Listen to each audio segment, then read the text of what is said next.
When we're running through Norton Commons or the Pewee Valley area in Louisville, Kentucky, it's pretty easy to spot Mason Construction Home.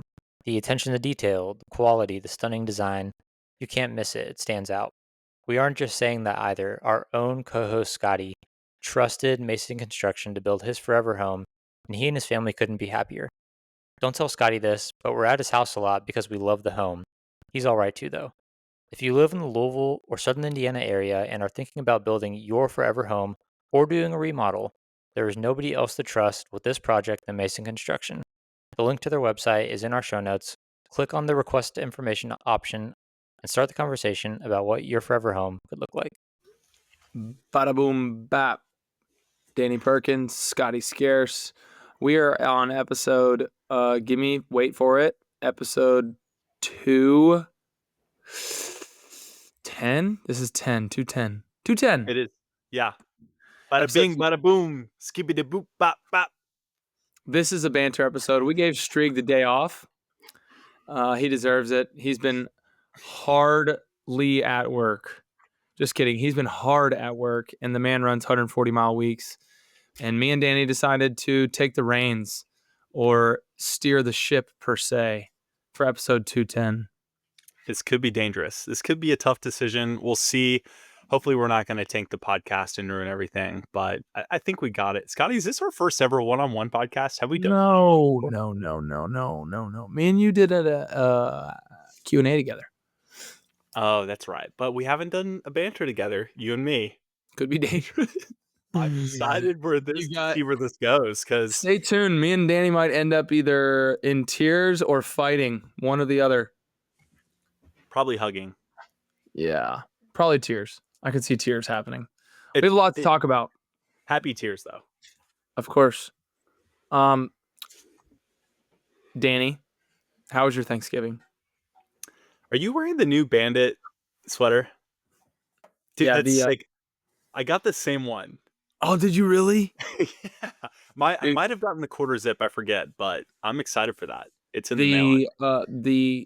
I bought this on the last drop, like last winter, and it's my favorite shirt. You can dress it up with like jeans or like slacks, kind of, and people are like, "Whoa, that's a nice shirt." But you can also dress it down with like sweatpants, and it looks like a pajama shirt. Oh, that's great, dude. Yeah, it looks awesome. I like the waffle kind of texture. It is unreal warm. Like when you fold it, it's the thickness of a hoodie on your shelf. Like if you fold a hoodie. Oh, okay. So when you pack it places, like if you pack it in your suitcase, it takes up like a solid 10% of your suitcase. Do you run in that, or do you just wear it as like a... No, it's way too freaking warm to run in. Okay. I don't know, man. It gets pretty cold. Like today was pretty brutal out there. The thing about Bandit though is like some of their stuff I just want to wear as like a nice piece of clothes, and not necessarily running it. I mean, obviously they have the running stuff, but I feel like some of their stuff is actually like kind of nice. Anyways, nice. I got a turtleneck too. Not the like big turtleneck that they advertise, but I got like a low key turtleneck, and Alex was laughing at me. Dude, I could see it. You're like a modern day Steve Jobs, man. Pause. You need to get the circle glasses. Oh, dude. They also like pretty much all of their like not long sleeve, but a little nicer than their long sleeves, has the watch hole on them on the wrist. Oh yeah, actually very nice. I found myself yesterday looking at the time a couple times and pulling my sleeve up because I'm so used to pulling my sleeve up, but I was like, oh wait, there's a hole. Yeah, I'm excited for the watch hole. I could have used that. You asked about my Thanksgiving. Listen to this slick transition. Could have used the watch hole on my Thanksgiving Day race. That is how you know we've been doing this podcast for 2 years, because we can just dive into topics like that. Like so watch holes. Like watch holes. Watch this hole. Pause. Mm-hmm. So my Thanksgiving race was pretty good. I did a 6 mile. You did a 5 mile. I did. And you first, because yours was a lot more interesting. Yeah, it was pretty interesting. I did the Kirkwood Webster 6 mile here in St. Louis, and it was my first time doing the race. It was super fun. Cold day, of course. I think we probably had similar race weather, But honestly, I prefer the cold. I'd rather it be 20 degrees and windy than be 60 and sunny. Yeah, so I was kind of expecting a pretty deep field for the 6 mile, but I think all of the like studs race the 3. There's a 3 that starts like an hour before the 6, which was great because I ended up placing pretty well in the 6. I came in 5th overall. I ran 34:07 was on my watch. I haven't looked up the official time, gun time, but it's probably right there, maybe within a second. And I was actually leading the race, Scotty. I was leading the race for probably a total of 3 to 4 seconds. Right at the halfway point, we made a turn and the pack was still together. There was a pack of probably 10 people. I mean, it was crazy. And then the first like major hill hit at mile 3, and the guy who came in first made a pretty hard move up the hill. So I was trailing him on second place for probably another half mile, and he gapped me hard, and I ended up getting past a lot more times to end up running 5th place overall. But I was happy with the performance. The course elevation was like 350 feet of elevation across 6 miles. That's a lot. I mean, It's a lot. it's a lot of climbing. If I were to go out, we went out probably 5:35 average pace, and I ended up averaging 5:49 total. So that tells you like my first half. We don't do public math here, but I think my first half was probably around like 16 flat or something. And then my second half was 17. Dang, that's cooking. Well, I mean, here, I'm just gonna do it. Pause. Yeah, like 16 flat first half, and then yeah, that's hilarious. My second half would have been 18 minutes then. So I'm We love literally a going 2-minute from positive split. running 2-minute positive split on a 6 mile course.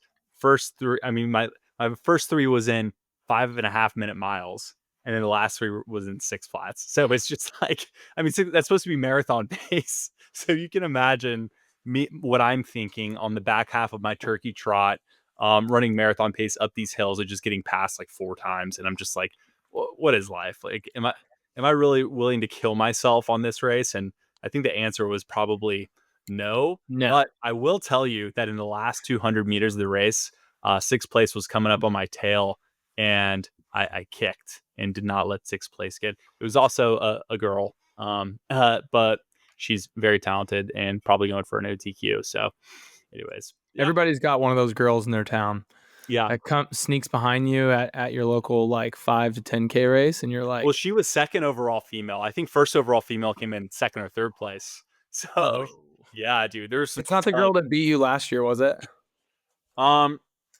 No, that's Colleen Quigley. That yeah, that was different Right. Frostbite race. But yeah, Colleen, if you're listening, I'll see you at the Frostbite series, and this is my year. She doesn't live in Colorado or in St. Louis, right? She's out in LA or something now, I think. I forget.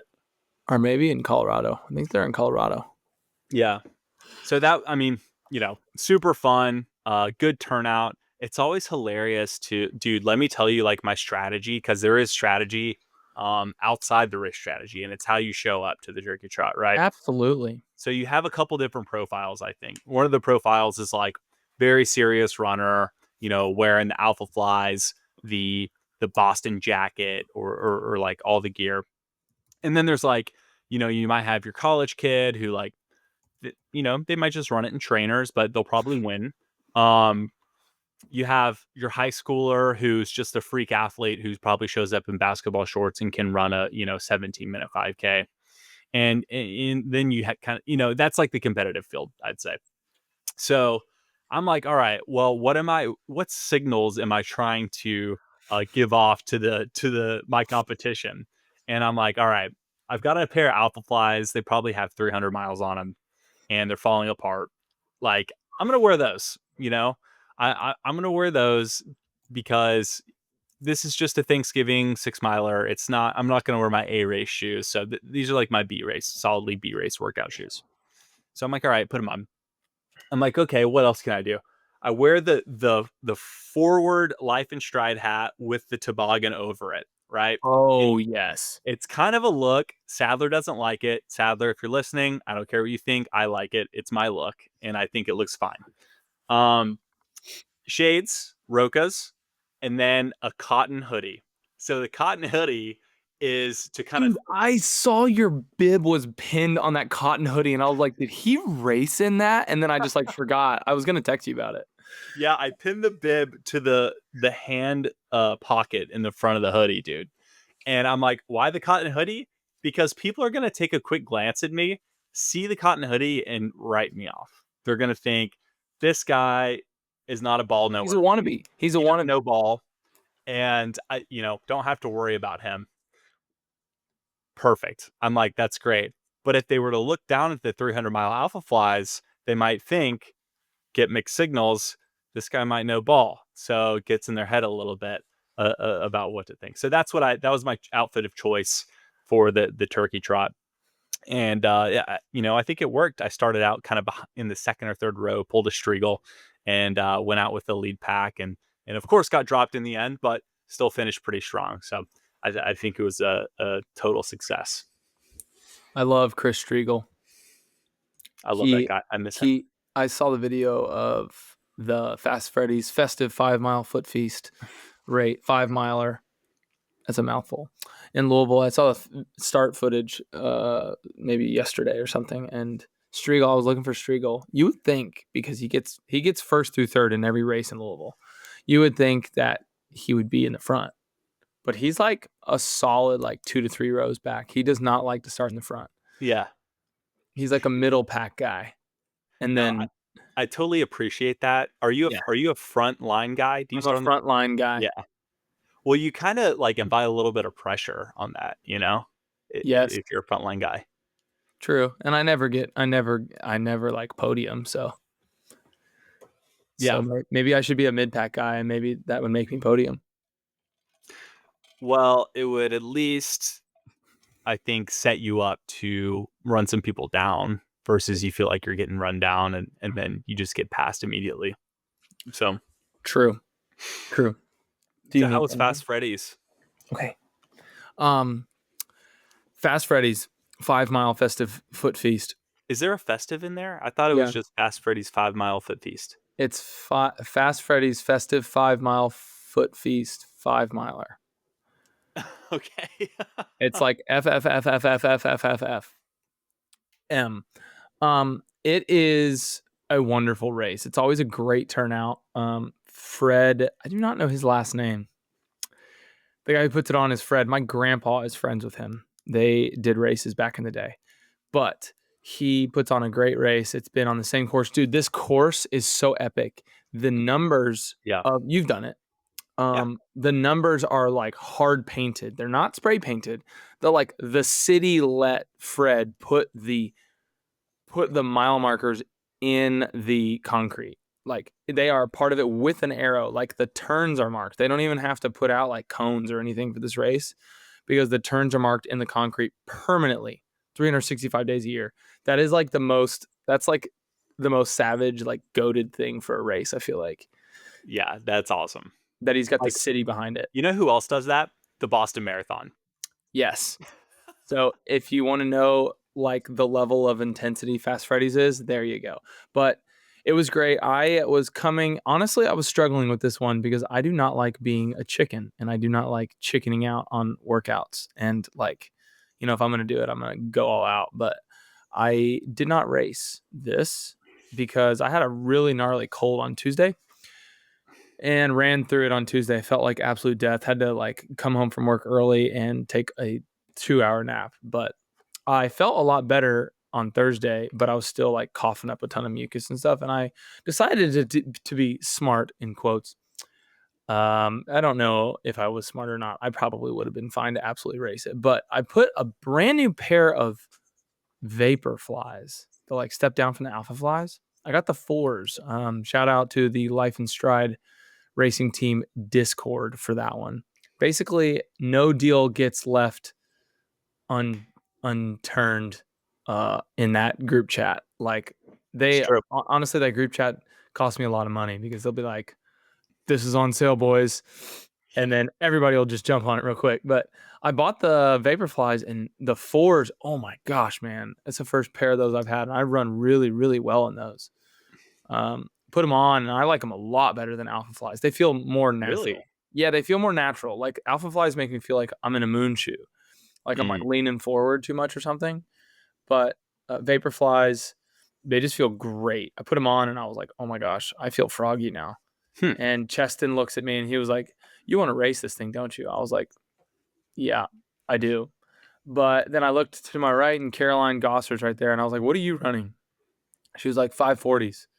540 to 545s, and Cheston was running like 555s to 6, and I was going to run with Cheston. And then I decided, literally with 10 seconds till the gun went off, I was like, you know what? I'm going to go 540s, and I'm going to pace Caroline. So I paced Caroline, not that she needed a pacer, but paced Caroline. We ended up doing 4 miles at like 536 average or so. And then, yeah. And then 1 mile, the last mile is pretty brutal. You go up like a solid hill. You go a solid hill at 3. So there's a big climb. I was watching Strieg's recap video. He said there's a big climb at mile 3. And that sounds like when you get into the park, you kind of go uphill, and then there's rollers after that. I remember that part. The rollers are much harder than you would think at mile 4. You're beat up by the hill at mile 3. You're like completely gassed. Yeah. But it was nice for once to do that race and not be completely gassed. But yeah, so mile like 4, we were a little slower, maybe 545 or so. But Sam Meredith was all supposed to run with Striegel, and he comes up to me at like mile 1, or with Cheston. He comes up next to me at mile 1, and he's like, I was like, I knew it. And he ends up beating me and Caroline. I wanted to race him. I probably should have, but I don't know. I felt like a low blow because I was like, Caroline, I'll run with you, and I didn't want to like drop her. Yeah. In the last mile, but we had a great time. Really, Striegel got 3rd. He ran like 505s, and then he proceeded to do like a half a mile cool down into 2x2 mile at like 550. Savagery. Yeah, nothing like getting 3rd in a turkey trot than doing another workout after that. But I did 2 of those at 550, and then I was absolutely obliterated. So yeah. Were you cooked because you were still feeling sick, or were you just like, I was, the race effort took it out of you? No, I was finished and I was like dizzy. So maybe I was glad I didn't race. I was like pretty dizzy, and I did not feel good at all. Every good Scotty Scarce marathon training block, and we'll get to the Houston block in a minute, every good Scotty block has a little bit of a down moment where it's like a niggle pops up, kind of a pseudo injury or a sickness. So maybe we're just in that moment right now, being 7 weeks out from Houston. Yeah, I would say so. Although I got through this one, Striegel's rule is neck up. If it's neck up, you run through it. And man, I did not feel like running through it. And I was like, I made a mistake because Tuesday I ran 13 with Striegel. Work was like super delayed, so I had time, and I ran 13 with him. And dude, it was a death march from mile 1. I was like, maybe I'll just run 4 miles. And I was like, maybe we'll just run like 6 miles. He was like, dude, you don't have to push yourself. And I ended up doing all 13 and then went home and took a nap. Yeah. And I felt horrible.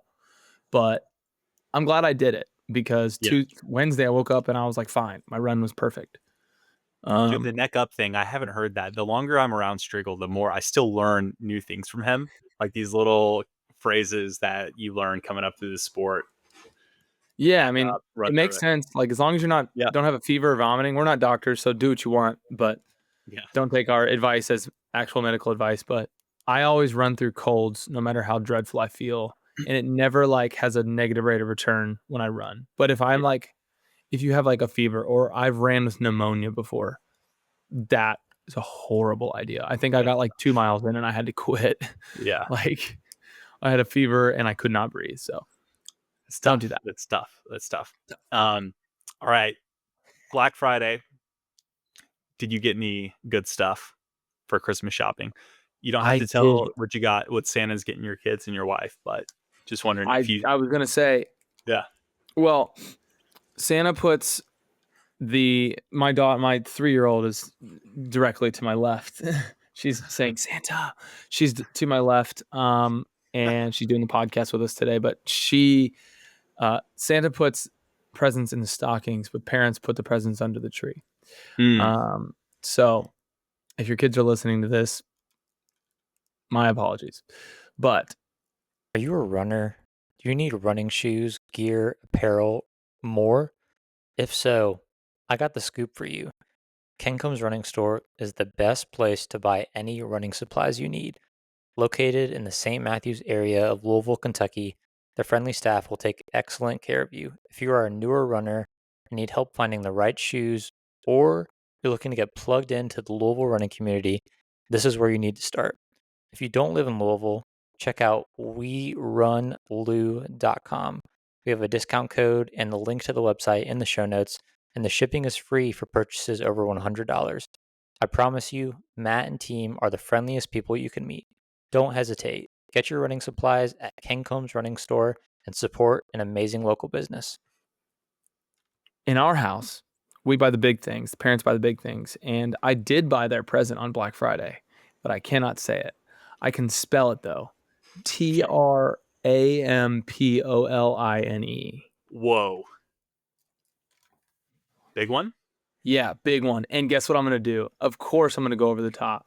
I'm going to do it in ground. Nice. I was going to ask you that. So does that mean you still have to put the net around it? You don't have to, but I'm going to. You're going to, yeah. I'm going to. That's going to be sick. Yeah, dude, I can't wait. So I have my property is like kind of shelved. There's like a top shelf and a low shelf for those of you who don't know my property, but I'm going to put it like right on the edge of the top shelf, kind of up where the house is. And because you have to put a drain in. My soil's all clay. So if you dig a hole, it'll be Water. You have to have, water will sit in it. So you have to have a drain. So I'll pop the drain out the low side. And it's going to be totally aggressive. Somehow I had to figure out how to sneak an excavator to my house and put it together and then not see it. So I don't know how that's going to work. Dude, I love this. We're in landscaping corner of the podcast. New segment right now. I know. I cannot wait. I'll put pictures of the in-ground. I almost said it. That's gonna be sick. She's 3, so she really won't pick it up. But that's what I did. Danny, did you get any deals? That's exciting. Well, as you know, we don't have kids yet. So the big thing for us is we got a treadmill off Amazon. And dude, I said this to the group chat. So I've been getting bombarded with Nordic Track ads. They have, these fancy treadmills that are $3,000, $2,000, and honestly, not a terrible deal for what you're getting. And of course, I get the Wahoo Kicker Run ads, and it's like a $5,200 treadmill with the 25% discount. And I'm seeing Cole Hawker post himself running on the Wahoo Kicker last night, and I'm just like, man, it looks like such a nice machine. Well, the problem with the Wahoo Kicker is like the step up height on the deck is a foot tall. It's huge. And so you need high ceilings. Well, we have decently high ceilings in the house, but number one, there's no way that we're getting a treadmill up our stairs into the office where I'm sitting now. Number two, look, I tried my hardest to get my wife to replace our dining room table it's just like a shelf that holds our stuff, like our mail, and we just put stuff there. We don't even use it. I'm like, let's throw that thing away and put the treadmill in the dining room table where that is. In my floor plan of my house.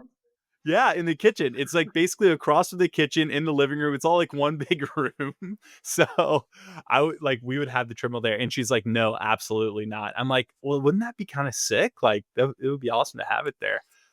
It's kind of like the episode of Friends where they need a table and they go get a foosball table. But anyway. So that was the issue with the Wahoo Kicker in the Nordic Tracks too. So I Googled like low ceiling height treadmills. The only place left for this thing to fit is like either in our garage, which was also next, or our basement. So I'm like, all right, the basement's kind of a gym. We have a squat rack. We have The stationary bike that I got off, shout out Facebook Marketplace, like $50. Great thing. Been hitting doubles on it. Highly recommend you get a $50 stationary bike if you're listening off Facebook and throw it in the car and add it to your home gym. Great way to get kind of free aerobic fitness. Watch YouTube on there. Spend 45 minutes. Very chill. Anyways, I digress. So we found this low ceiling height treadmill. It's a Nordic track, but it's a T series. And the T series, I think, is kind of like their minimalist line of treadmills. And they don't even sell it on the website anymore, the official tracks. So I find this on Amazon, literally $440 treadmill from Amazon. They're going to deliver to my house. The step up height is 7-8 inches or whatever. And I'm still going to have another 3 or 4 inches between my head and my ceiling in my basement for clearance. So we are so in business. Now these snowy, nasty winter days here in St. Louis are not going to stop me from getting my runs in. Will it work with you, like your stride, like the jumping part of your stride? We'll find out. My wife will absolutely fit. But yeah, I might need to take out like a section of drywall and just put my head between the joists and the ceiling for this to totally work. But I think it's gonna work. I think it's gonna work, man. Dude, have your dad, like, you can probably remove one joist or like frame it out, like Yeah, frame a square out up above it. I think we can make that work. that's what I'm thinking. And my wife's has ideas about like digging a pit in our basement floor and like recessing it down, pouring concrete. I'm like, oh my gosh, we're gonna spend 20 grand to Yeah, get you like, might as well just get the Wahoo at that point, brother. Like, yeah, exactly. So I'm super excited. And also, like, for me, it's exciting because like there's all these fancy treadmills. The Wahoo Kicker's like the sick one, top of the line right now, and it's 5,000. And I'm like, dude, I just got one for 440 and it's brand new from Amazon, and I'm gonna set it up. But it's like, dude, that's a great deal. Like, I love a good deal. It's a treadmill. It's gonna do all the stuff. Sure, it doesn't have like the big display screen like the Nordic Track or the Peloton, but it's like, do I really need that? No, I'm going to probably have my laptop on the dash or my phone and watch YouTube anyways. So I'm not going to do the yeah, runs or whatever. Yeah. my treadmill, I didn't pay. I did not pay for like anything nice on the screen or anything. I just paid, like, I bought this one. It's the guy who sold it to me. This is a good sales tactic. But he was like, you can tell a good treadmill by like you grab the handlebars and you shake them, and if the treadmill like moves, you know it's a cheap treadmill. But if it Yeah. like if it's Oh, solid, yeah.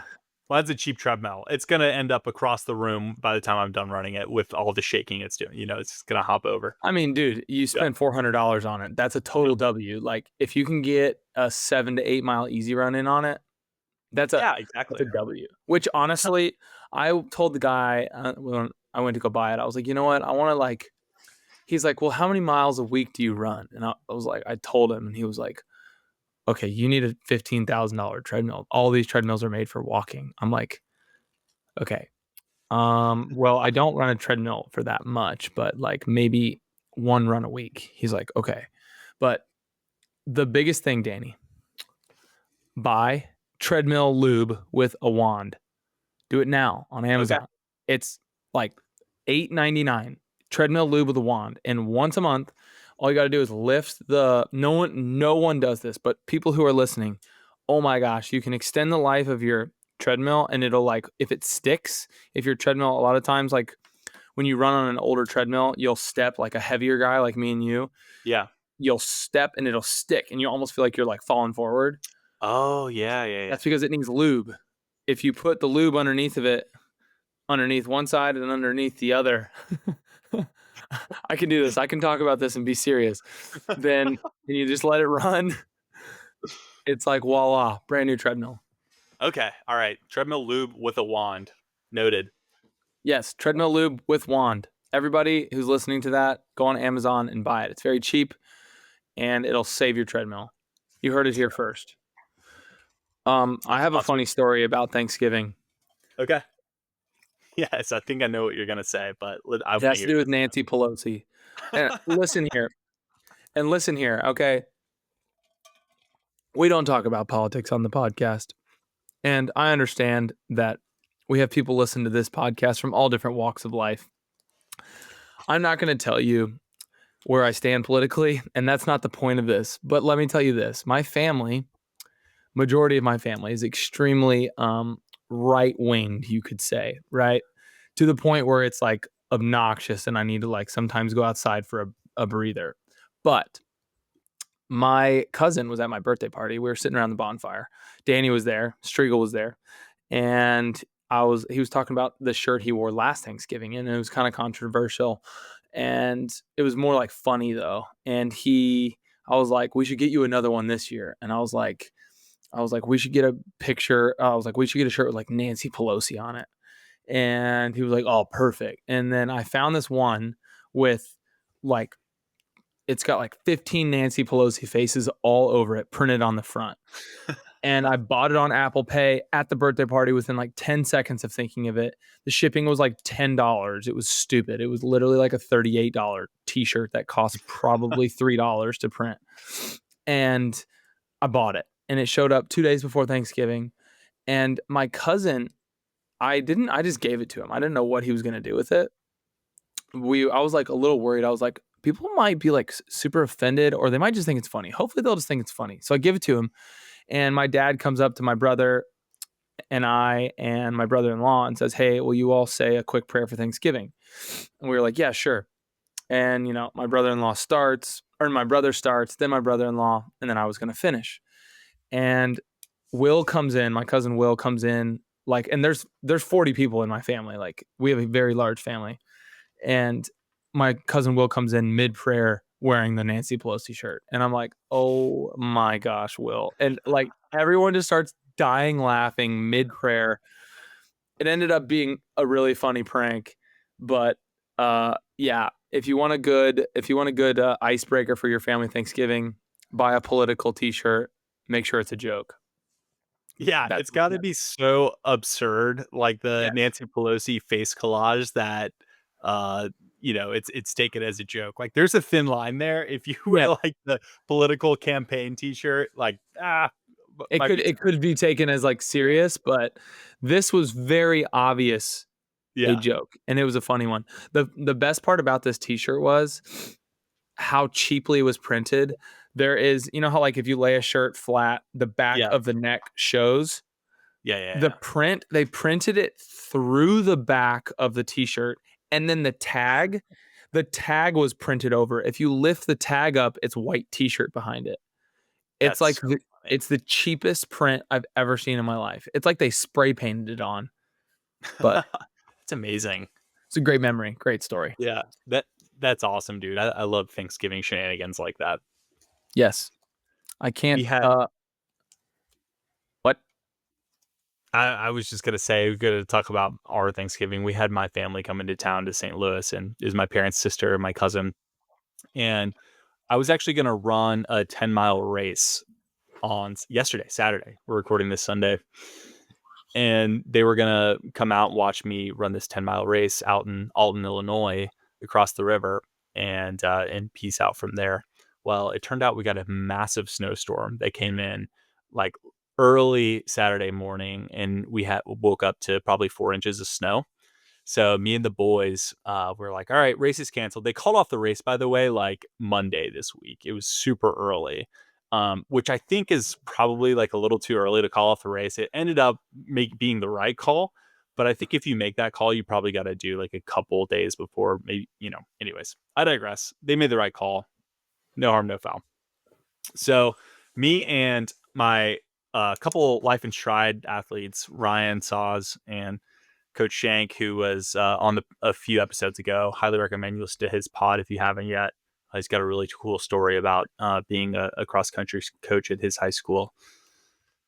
We met up at Forest Park and just decided to go for a fun run in the snow. And man, it was probably like one of the most fun runs this year, definitely of like this winter season, because it's just, you go to a giant loop around the park. There's no one out there. You have the whole park to yourself, and you're just trudging through like 4 inches of snow the whole time. It looks so fun. I was pretty jealous of that. Yeah, dude. Of course, like Kentucky gets a big snow a couple times a year, so you'll have your snow too. I'm surprised, by the way, the weather didn't like come and hit you all directly the next day, but It was right the Ohio Valley. It was just like right. It turned into rain right at the Ohio Valley. It's pretty Yeah. common.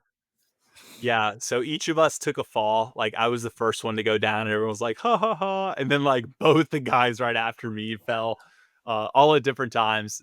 So it was like super fun just being out there, and making amends with the dudes. Looks like a blast. I have another Thanksgiving story. Okay. Um, this reminds me of Thanksgiving shenanigans. And I have this coming for me. Like this is definitely gonna be like a full circle moment when my kids do things stupid like this. But one year on Thanksgiving, I was 6, my cousin was 5. My cousin Will, the same cousin that we are still up to no good. We've done like a lot of pranks together. And I was 6, he was 5. We were at my grandma's house and we snuck away to she had a walkout basement and a walkout garage. And the cars were out of the garage. There was a nice slick concrete floor. And we found we didn't know what it was, but we had 5 gallons of gasoline, and we had a little tyke slide, like 2 steps up, little like slide, big plastic thing. Yeah. And we put gasoline all over the floor. We poured all 5 gallons out on the floor and on the slide, and we made a slip and slide. And we were doing it for like 45 minutes, just me Dude. and him, in gasoline. Dude, so sketchy. Definitely could have burned the whole house down and died. But we did this, and my family was like, "Where are Scotty and Will?" And my grandma comes down around the bottom and sees what we're doing and just starts freaking out. And she's like, "Get up here right now!" She was like, "I need to take you to your parents."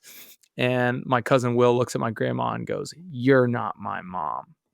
And she like, I'm pretty sure she like grabbed us by the necks and just like took us up. And we ended up getting a Dawn dish soap bath in the front yard with a hose, and it was Thanksgiving, so it was like 30 degrees. But You just had an amazing training block, and you're walking to the start line of your PR attempt race. What are the key items you need to have on you for race day? For me, I cannot start a race without my white mid-crew SWIFTWICK socks, and I'm going to give you 2 reasons why. Number 1, my race day fit is not complete without them. I love the look of these socks, and I think if you look good, you feel good, and you race good. Number 2, I trust the performance of these socks. They have compression technology that is going to guarantee my feet are feeling good in my super shoes, and they are also made of moisture wicking fibers that are going to prevent blisters from happening, especially when I'm going the marathon distance. The last thing that you want to be worrying about on race day is a bad blister developing and ruining your race. If you're constantly having race day issues with this, it's not the shoes, it's your socks. Try SwiftWick socks today. The link to their website and our discount code is in the show notes. That's funny. You're like the little penguins that get rescued during the oil spills, and like you're getting cleaned, and you're like the seabirds. pretty much, yep, that's us. Isn't that why there's a duck on Dawn's label? I think. Yeah, probably. Yeah, they use Dawn dish soap to clean the animals during the oil spills. Yeah, Oil spills, yes. yeah. Anyway, That's Danny, crazy. Dude, yeah, 5 and 6-year-old Will and Scotty are just forces to be reckoned with. we've done a lot crazier things too. Like just we've been through it, and we will continue to do it. Dude, you want to talk about Houston training and Mesa training updates? Yep, that's where I was gonna ask. How's it going for you? Good. Like I said, that race got canceled yesterday, so ended Yep. up hitting the long run today, and it was supposed to be 10 at steady state pace, but again, Alex, who I coach, I gave him. It's great, like training with someone you coach because you can kind of set up their plan to work with yours. And Schriegel did this a lot with us actually when he was self-coached during the Bayshore block. He would just do steady miles straight through while we would have like marathon pace miles. So I Yep. took inspiration from that. Alex had 4x2 mile with a mile easy in between for 16 total today. And I was like, not really thinking. I was like, yeah, all right, I'll do 10 miles straight through. And well, it would actually, anyways, my math was off because I didn't think about the easy miles in between. So I just ended up running 12 steady straight through. And it was actually like a really solid but grindy workout. There were like 34-mile-an-hour wind gusts today. It was 20 degrees. And And but it there's was tons of snow on the ground still, right? yeah, there's a lot of snow, but the roads in Forest Park are all like clear. So it was like a proper workout. But dude, like I keep saying, like, I will take this 20-degree weather over 60 degrees any day because it just felt so smooth. I put Mm. on the 300-mile alpha flies for the steady state stuff, and me and Dylan Bells, who's a 216 guy, he lives here in St. Louis. He's run the trials twice. We were running the whole thing together, and he had 21. He's running Houston, by the way, so I need to connect you guys so Cool. you all can get together. But he's going for the OTQ down there, so he's like in it. So yeah, I mean, like, training's going good. I'm only a couple of weeks in, like, to the proper build. I think this, we're 11 weeks out from Mesa now, and it's more of the same. It's my next week is going to be mile repeats. It's like 7 by mile, that threshold pace, and then it's going to be another like steady state / progression long run for 17 or 18 miles on Saturday. So it's like more the same. Like, if it ain't broke, don't fix it. We're going to stay hammering the threshold midweek and hammer the steady state long stuff on Saturdays. And then, this block is a little bit different for me because I've signed up for so many races. I'm going to be racing, at least a 12K distance wise every other week. And that started this week. So that's going to be actually really fun to get those really strong efforts and hopefully get up to like some VO2 max level effort for like every other week now. So super pumped about that. Yep. You it's the run today was like super impressive. Running in headwinds, you didn't seem to complain about it too much, but that is the effort level Yeah. equalizer is like, dude, you said at some points it feels like I was going like 550 effort, which is Yeah, like, absolutely. Like, there were some brutal headwinds going west. And so we would, and you get those going back, right? So you go for a mile and a half one way into a yeah. headwind, and then you get it all back coming the other way, and it feels like you're running easy pace. So, it balances out. But I think, like, overall, the stimulus of having that 12-mile chunk of it really came out to be 625 average pace is just super good stimulus. So Seemed very like your happy with heart it. rate seemed like your heart rate was pretty steady too. Wasn't any All like right. crazy spikes. Yeah, it's pretty steady. I need to get back into wearing my armband. But yeah, no, that heart rate I feel like was pretty accurate. Yeah, I can see it. I mean, if you said it felt like good and solid and smooth and it was consistent, that means you weren't like well above your range of Yeah, steady by any means. So it's good. yeah, man. Yeah, I'm looking at my workout for next week. Striegel put in here. Looks like I got 2 by 1 mile. Oh my gosh, those are fast. 4 by 800. Oh my gosh, those are fast. 8 by 400. Okay. All dude, right. that is a fun workout. That is a really fun one. I think I remember you doing this workout. Yeah, I did it, but instead of the 2x1, I did 3x K. Same thing basically. Ah, I see. Yeah, so training for Houston has been insane. I need to be careful on my Saturdays. This Saturday ended up in a dead sprint. Like, I was somewhat joking about it, but Sam Meredith is up for, like, if you say, Sam, let's freaking race, he's like, all right, let's race. And he like made a surge. We were on our second 2x4 mile set. Our first one was like 6:06 on the dot average and super chill.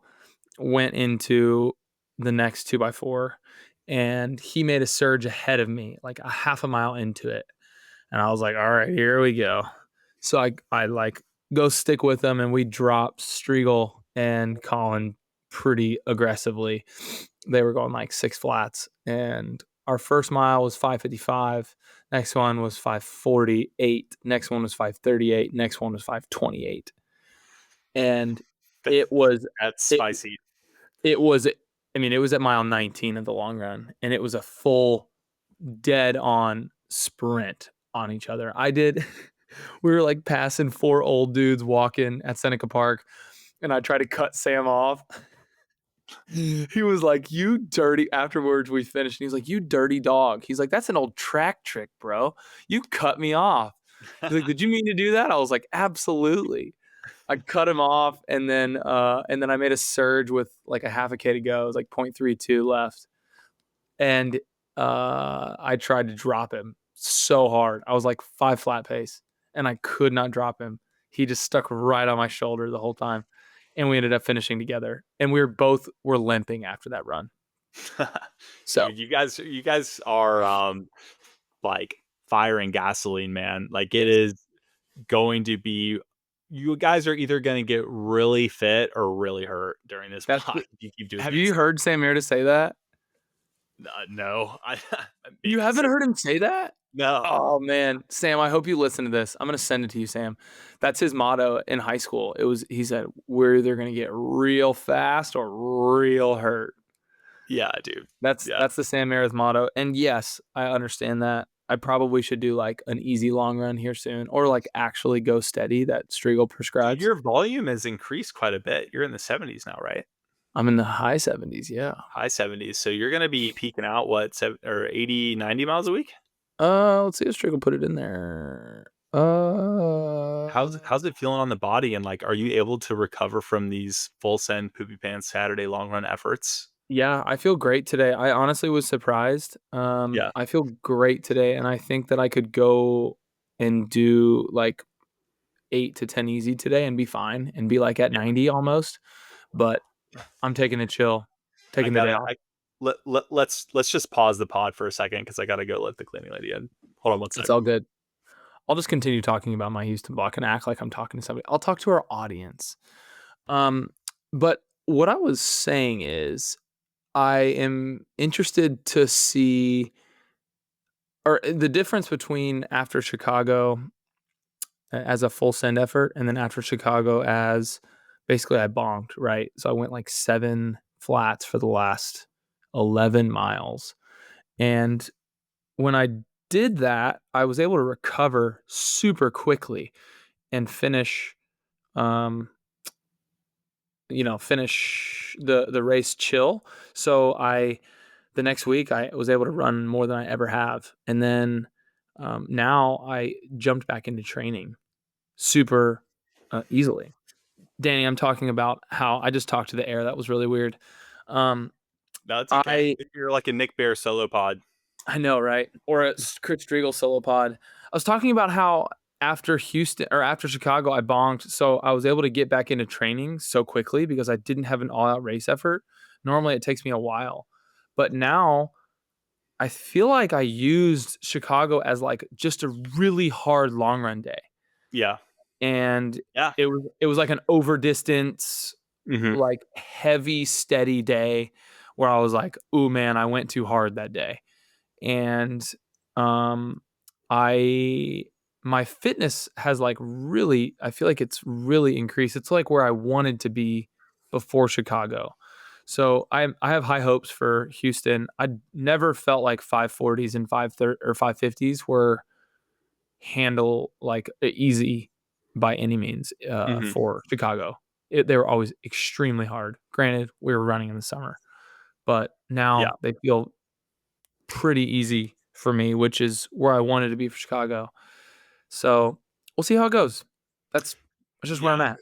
On the marathon as a training stimulus, I think I had the same thing happen to me during Indy. I was able to bounce back pretty quickly. I mean, not as quickly as I would have if it were just a regular training run, but I think there's kind of like two minds in the running world. And number one is you do, 1-2 marathons a year max, and you need a month off after you run them. And, you got to let your body like fully recover because it's so stressed, blah, blah, blah.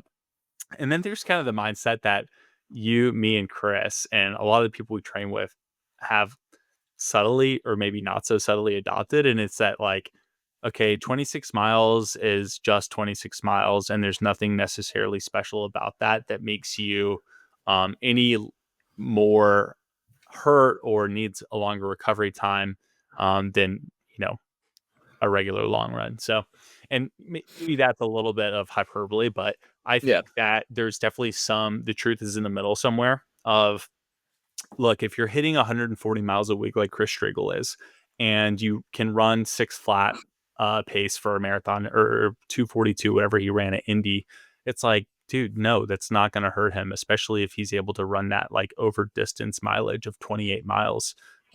A lot of it, and it's kind of like Joey, who we had on Yes. this week. It's the same concept. Like why would you not run over distance to get more confident at that pace? So, Joey has 25-mile training runs, and so he's like, all right, let's just do 26 and go and win a marathon and get a little prize money.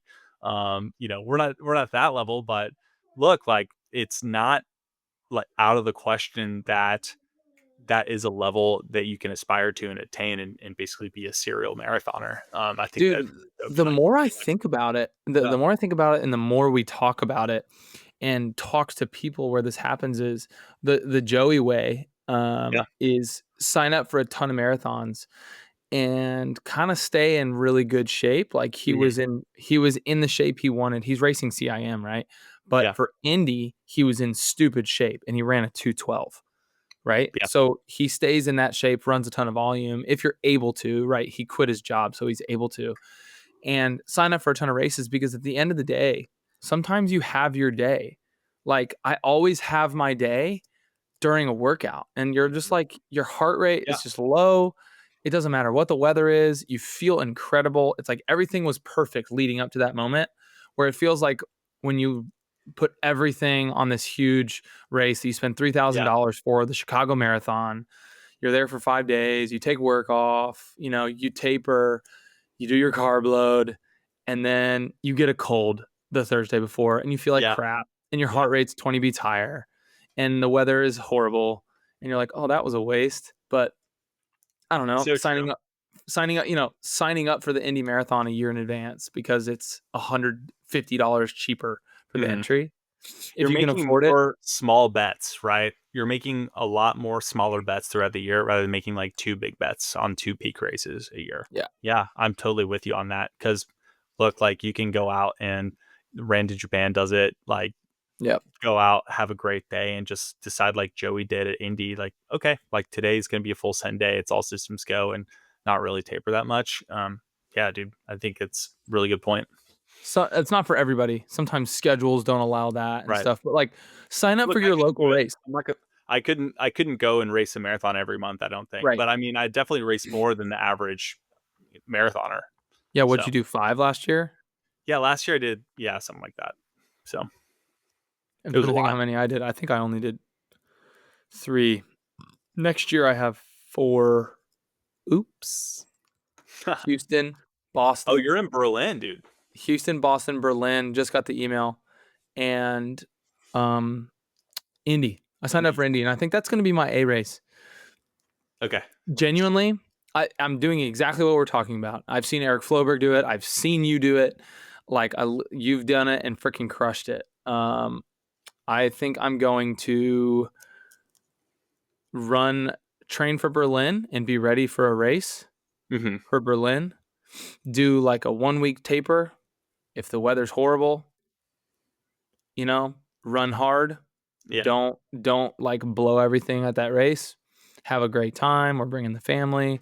We're probably going to stay for a week after or something like that. But then if the weather's not right, then I'm going to put all my eggs in the Indy basket, you Yeah, know? dude.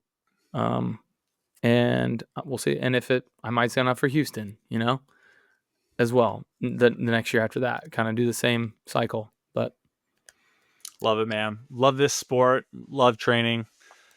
Yeah, I'm super excited, like, going forward into this winter season for all the yeah, races I have coming up. It's kind of the same thing we're talking about, but not really. But yeah, man, I'm excited to see what we have next, dude. I'm gonna be in town for Christmas, so let's get some runs in. I'll have like a 4 or 5 day stretch there where we can run every ooh, day. run every day, sauna every day. Yeah, run, sauna, pod, YouTube, boom. YouTube, Instagram, Twitter, TikTok, Kevin, social media, bam. We're going to get a year's worth of content in 4 days. Sorry, yeah, Dan and Lisa. Danny's staying with me. we honestly could. Cool. We All will. right, man. I think that's the podcast. I think we crushed this one. That's a banter. Everybody in the chat, let us know how we did. How did Yeah, we do? No Striegel. I was nervous. Just kidding. yeah. It's like your Um, dad's not here. the best part about being on 210 podcasts with the same person is that they become your best friend and you just get to have a 52-minute phone conversation that is uninterrupted with your best friend. So Good point. That's pretty great. Hope y'all enjoyed this. Love you, man. Peace.